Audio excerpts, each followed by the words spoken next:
Soy el doctor Alberto Ramos Bernieri. Durante años busqué en la ciencia las respuestas al misterio de la vida, del cuerpo y de la mente. Pero fue la conciencia la que terminó observándome a mí. Hoy intuimos que la conciencia no es una creación del cerebro, sino el principio que hace posible toda experiencia. Y por primera vez en la historia, la ciencia y la espiritualidad apuntan en la misma dirección. Somos conciencia, y nuestro cuerpo y mente son las herramientas a través de las cuales la conciencia experimenta el mundo físico. Este canal es una invitación a recordar quiénes somos, a mirar más allá del pensamiento, más allá del ego, hacia la realidad profunda donde el universo y la vida son una misma inteligencia. Bienvenidos a ser un Homo Conscious, el ser humano consciente de su propia conciencia. ¿Conoces el juego del Scrabble? ¿Qué te parecería si lanzáramos al aire 3000 cajas del juego y cuando las fichas caen, escribieran espontáneamente sobre el suelo el libro de arena de Jorge Luis Borges? ¿Te parece probable? Raro, ¿no? Bueno, esa es la misma probabilidad que plantea la ciencia con la evolución química de la vida. Cuando comparamos un pedazo de mármol contra una estatua de mármol, el pedazo de mármol no necesariamente precisa de inteligencia ni de voluntad para tener esa forma, simplemente porque ha obtenido esa forma buscando la menor tensión energética.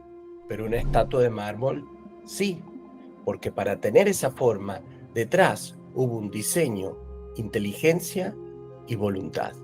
De la misma manera, todo ser vivo tiene un diseño y por lo tanto hay una inteligencia detrás. Sobre todo cuando ese diseño ha sido codificado en nuestro ADN.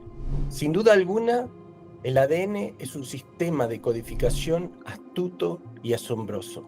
Con solo 4 letras, sus bases purínicas y pirimidínicas, están escritas las condiciones de ensamblaje de todos los seres vivos que conocemos. Y están enrollados millones de kilómetros de ADN en la milésima parte de un milímetro en cada una de nuestras células.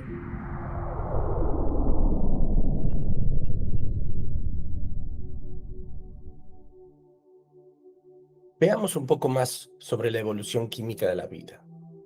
La ciencia explica con bastante claridad cómo se dieron las condiciones para que exista vida en la Tierra. Y están combinando distintos factores. En primer lugar, la atmósfera, que da la presencia de oxígeno para la respiración de los seres vivos y de ozono para la protección de los rayos UV del Sol. El núcleo incandescente, cuyos metales fundidos en movimiento generan el campo magnético que nos protege de la radiación cósmica y de las partículas cargadas que llegan del Sol.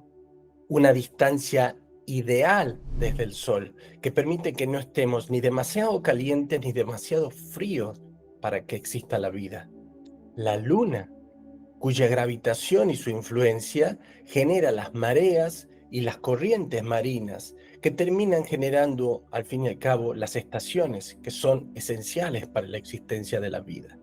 Y finalmente, el agua, como solvente universal, cuya presencia es la que permitió, según esta teoría, que existan todas las reacciones primordiales que dieron orígenes a las moléculas que después se transformaron en células y posteriormente toda la evolución que conocemos.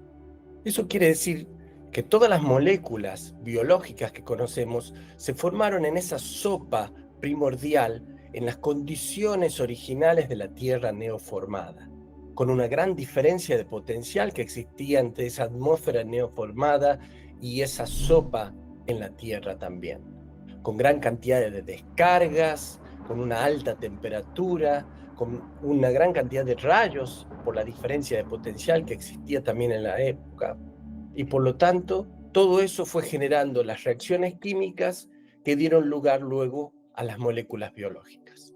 ¿Qué moléculas biológicas? Bueno, el ADN, el ARN, los lípidos, etcétera. Ahora bien, todas estas moléculas biológicas esenciales se formaron al azar a partir de reacciones entre moléculas primordiales que aportaban los 5 átomos esenciales de la vida: el carbono, el oxígeno, el hidrógeno, el azufre y el nitrógeno. Estas moléculas eran el metano, el ácido sulfídrico, el amoníaco, el hidrógeno y el agua. Pero como soy químico, no podemos hablar de estas reacciones espontáneas y al azar sin tener en cuenta la energía libre de Gibbs. La energía libre de Gibbs es un parámetro que nos permite medir la espontaneidad a la que ocurre una reacción.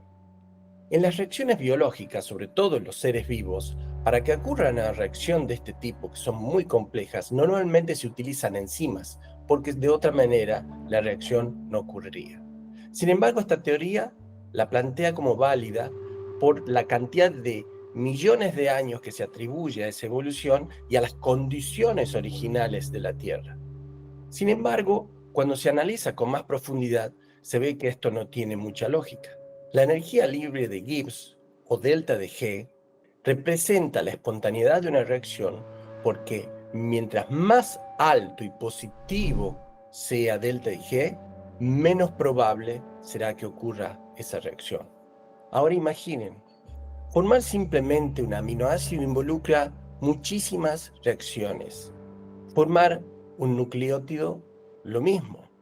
Ustedes saben que una proteína es una cadena de muchos aminoácidos diferentes, o sea que primero debieron formarse todos los aminoácidos, luego esos aminoácidos juntarse en cadenas, y a medida que se van haciendo más largas las cadenas, cada vez es menos probable la reacción.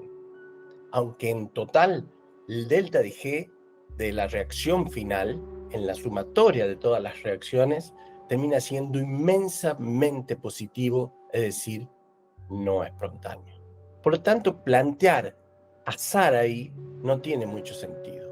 Pero si aplicamos esta misma lógica a la molécula de ADN, eso termina siendo aún menos probable, porque no solo por la complejidad química que tiene el ADN, sino porque el ADN además codifica señales, tiene información codificada. Que se haya formado una molécula codificante al azar tiene una probabilidad de 1 en un quintillón, es decir, 1 dividido 1.000.000 de millones de trillones. Es prácticamente cero la probabilidad de que eso ocurra al azar. Es como decir que hemos agarrado kilómetros de hilo, los hemos lanzado a un huracán y los hemos dejado que den vuelta por millones de años y finalmente se ha formado una blusa. O hemos dejado que las olas del mar golpeen la arena de las playas durante millones de años y finalmente se formen castillos. Simplemente el azar no puede explicar esto. Esta misma lógica puede aplicarse a la propia evolución, porque este reduccionismo científico empieza también a atacar la lógica detrás de la evolución de Darwin. Darwin decía que toda presión selectiva del entorno de un organismo terminaba influenciando en mutaciones puntuales y específicas que permitían que un organismo, al tener esa mutación, reciba una ventaja selectiva que le permitía sobrevivir por sobre el resto de los organismos. Veamos un ejemplo de esto. Imaginen un mundo de seres ciegos y por una mutación uno comienza a ver. Según la teoría de Darwin, este tendría la ventaja selectiva que le permitiría sobrevivir por sobre el resto. Pero no se tuvo en cuenta una cosa. Para que un organismo comience a vivir, tendrían que mutarse cientos de genes al mismo tiempo para que puedan formarse el iris, la córnea, el cristalino, las partes cerebrales para decodificar los impulsos. Por lo tanto, una mutación puede explicar la variación en la forma del pico de un pájaro, pero no puede explicar nuestra conciencia.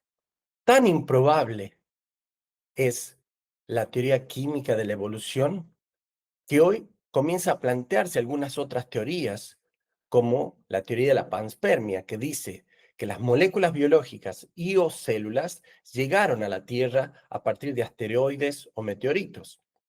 Pero si eso es así, eso explicaría el origen de la vida en la Tierra, no el origen de la vida en el universo. Hay un ajuste preciso en las constantes del universo. Velocidad de la luz, constante gravitacional, constante de Planck, masa, energía de Planck, masa de los protones, neutrones y electrones, masa de los distintos tipos de quarks, proporción del electrón a la masa del protón, acoplamiento de las constantes gravitacionales, constante cosmológica, constantes de Hubble, constante esperada del vacío de hidrógeno, fuerza nuclear débil y fuerte, entre otras muchas constantes del universo. Cuanto más se estudia el universo, más se sabe que cualquier pequeña variación en alguna de estas constantes hubiera hecho que no exista la vida. Vale decir que todas las leyes del universo presionaron hacia la evolución de la vida. Todo responde a un diseño, tal como indica la teoría del doctor William Lane Craig. Este doctor plantea que hay tres posibilidades en la evolución desde el Big Bang hasta nuestra presencia consciente en el universo. En primer lugar, que las leyes de la física hayan tenido una necesidad de que existan estas constantes, que a su vez favorecen la vida. Pero esto no tiene mucho sentido, simplemente porque las constantes físicas no necesitan que haya vida. En segundo lugar, se plantea el azar, que todo haya evolucionado al azar para que finalmente ocurra la vida. Pero eso involucró en su momento la creación de la teoría del multiverso. Hay que multiplicar la cantidad de universos hasta el infinito para que en uno de ellos existan las condiciones justas para que se termine dando la vida. Al mismo tiempo, no se puede demostrar la existencia de otros universos, simplemente porque no se los pueden medir o censar. Los mismos argumentos que la ciencia usa para descartar otro tipo de hipótesis. Tengamos en cuenta que utilizar el azar como causa destruye la propia manera de analizar las cosas que tiene el determinismo. El determinismo científico dice que todo está atado a una causa y un efecto. Y utilizar como causa el azar no tiene sentido. ¿Por qué? Si yo planteo la evolución desde el punto A hasta el punto B y digo que para ir del punto A al punto B en el medio ocurrió azar, yo no estoy dando una causa. Yo estoy poniéndole un nombre a un proceso desconocido, que podría llamarse Dios o cualquier otra cosa. Recordemos que la probabilidad de un universo en múltiples universos, o sea, en infinitos universos, es de 1 sobre infinito, o sea, la probabilidad es 0. Por lo tanto, la última causa, después de descartar las otras dos, es que hubo un diseño inteligente. El propio Stephen Hawking aseguró alguna vez, es increíble, la apariencia de diseño que tiene el universo es indescriptible. Tengamos en cuenta, por ejemplo, la entropía. La entropía, de manera coloquial, mide el grado de desorden que tiene un sistema. Y la física actual asegura que el universo tiende al desorden. Esto se explica con ejemplos como el de la rotura de un vaso de cristal. Si yo arrojo un vaso de cristal al suelo, tenderá a romperse y a esparcirse. Pero nunca ocurriría que si yo arrojo pedazos de cristal al aire, se unan formando un vaso.